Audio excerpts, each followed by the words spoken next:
Hello, pre-AP kids. I hope you're doing well. Today is Wednesday, and I wanted to take you through a little bit of chapter one in a separate piece.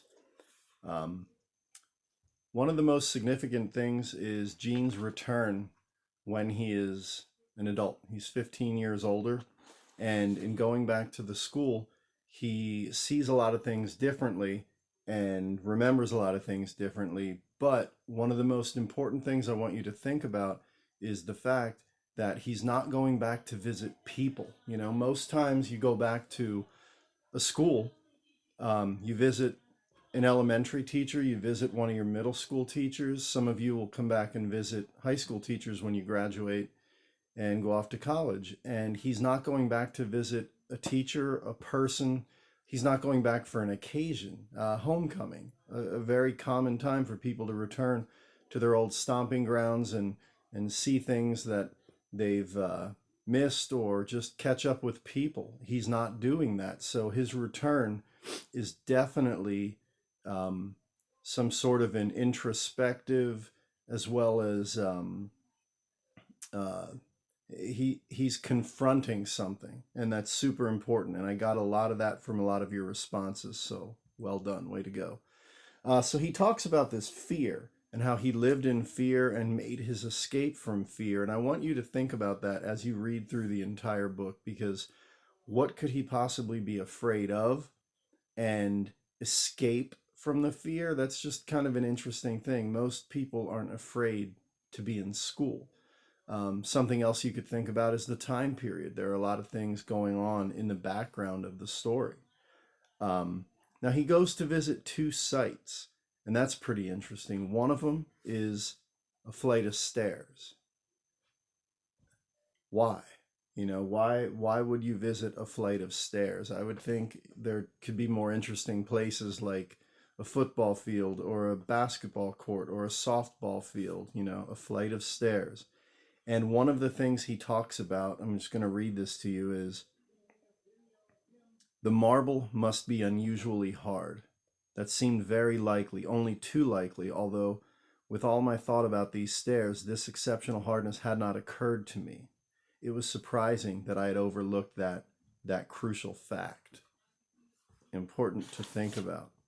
So then we move on a little bit more into the chapter, and what's so interesting is how John Knowles uses the weather. The weather parallels the mood.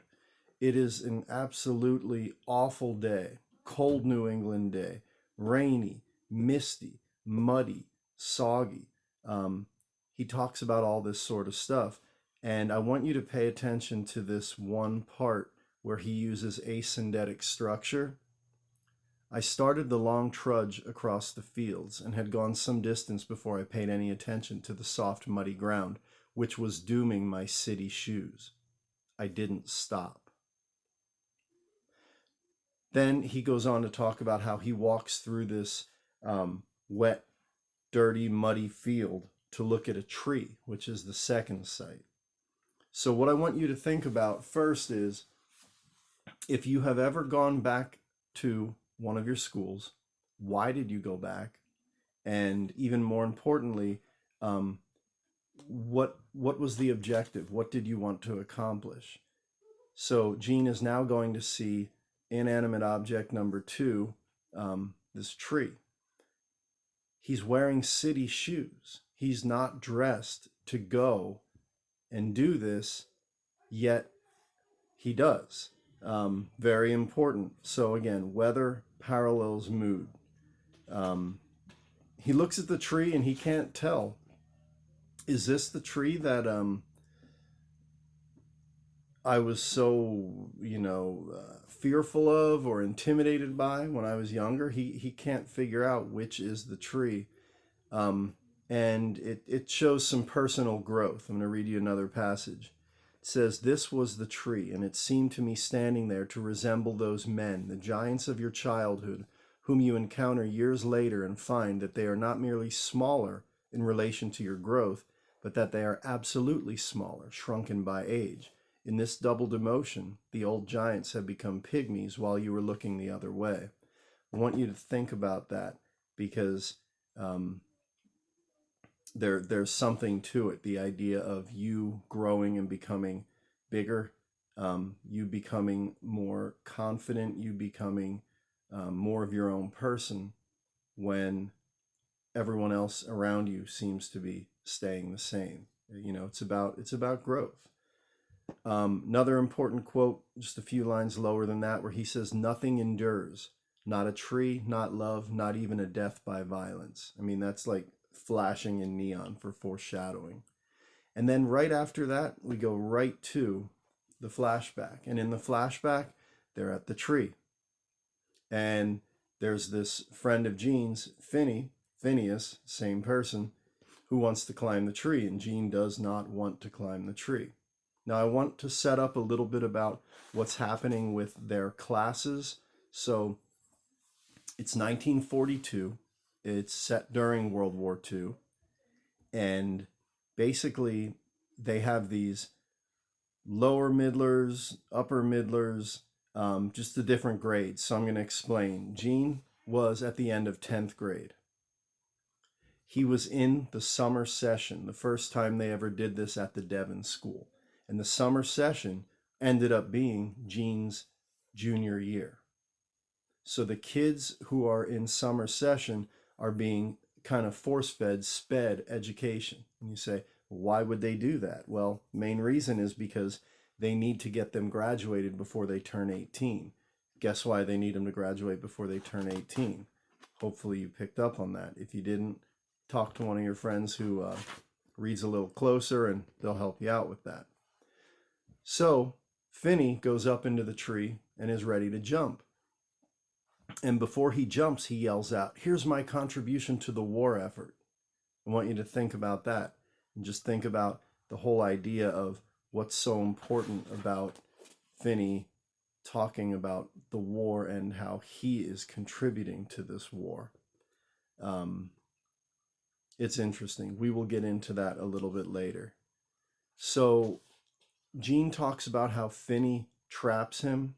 He talks about how he becomes his collaborator and how he's skipping meals and missing bells and all these sorts of things. And then he talks about the headmaster's house because, again, this is a summer session and the headmaster isn't there. Now, why would the headmaster not be there? Well, it's mentioned that he was doing something for the government in Washington, another important aspect. So that's about it in terms of my lecture for chapter 1. Here is your assignment. Now that you listened to some of the things I talked about, I would like you to send me an email reflection. You could do this either tonight on Wednesday or take Thursday. Take your time. I'm not in a rush with this book, and I want to make Lily! April Fool's, sucker! It's a good book. I read that book. I apologize. My moron son came in, and he brought this little biscuit. So this is Lily. Lily's saying hi. I hope you guys like her. She stinks.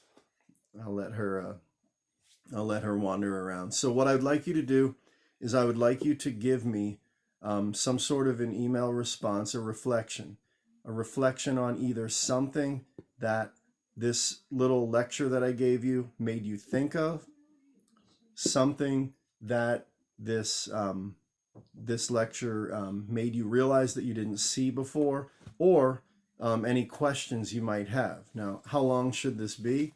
It could be anything from, a paragraph to much more. And Lily probably needs to go out. I could hear her whining. So I'm going to cut off. This is Mr. D signing out.